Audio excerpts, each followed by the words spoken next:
عادل صاحب آسٹریا سے پوچھتے ہیں اگر مسجد پیدل چلنے پر 20 منٹ کی مسافت ہو اور سائیکل پر 5 منٹ میں پہنچا جا سکتا ہے تو کیا مسجد جا کر جماعت سے نماز پڑھنا ضروری ہوگا؟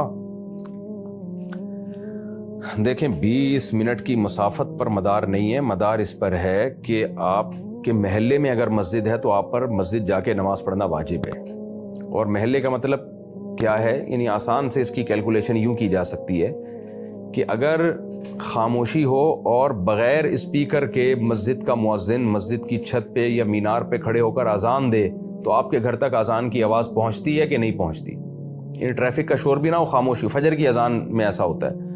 اگر مسجد کا مؤذن مسجد کی چھت پہ کھڑا ہو کر اذان دے فجر کی اذان وداؤٹ اسپیکر تو آپ کے گھر تک آواز پہنچ رہی ہے کہ نہیں پہنچ رہی؟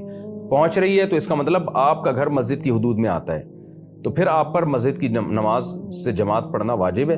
اور اگر وہاں تک آواز نہیں پہنچتی تو آپ کا گھر مسجد کی حدود سے باہر ہے، تو پھر آپ پر مسجد میں حاضر ہونا واجب نہیں ہے، لیکن محرومی بہرحال ہے، کیونکہ 25-27 گنا زیادہ ثواب ہے جماعت کی نماز کا۔ اور حدیث میں آتا ہے تمہارا گھر مسجد سے دور ہوگا تمہیں ثواب اتنا زیادہ ملے گا، کیونکہ ہر قدم پہ ایک نیکی ملے گی، ہر قدم پہ ایک گناہ معاف ہوگا۔ تو اس لیے 20 منٹ کی اگر واکنگ پر ہے تو آپ چلے جائیں، اس بہانے آپ کا ویٹ کنٹرول میں آ جائے گا۔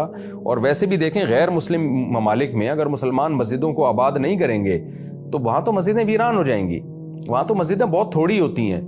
تو مسلمانوں کو چاہیے مسجد دور بھی ہو تو جا کے جماعت سے نماز پڑھو بھائی، تاکہ مسجد آباد ہو، وہاں آپس میں آپ کی گیدرنگ ہوگی، ایک دوسرے کے حال احوال پوچھیں گے، تعلقات بڑھیں گے، مسلمانوں کا سسٹم مضبوط ہوگا اس سے۔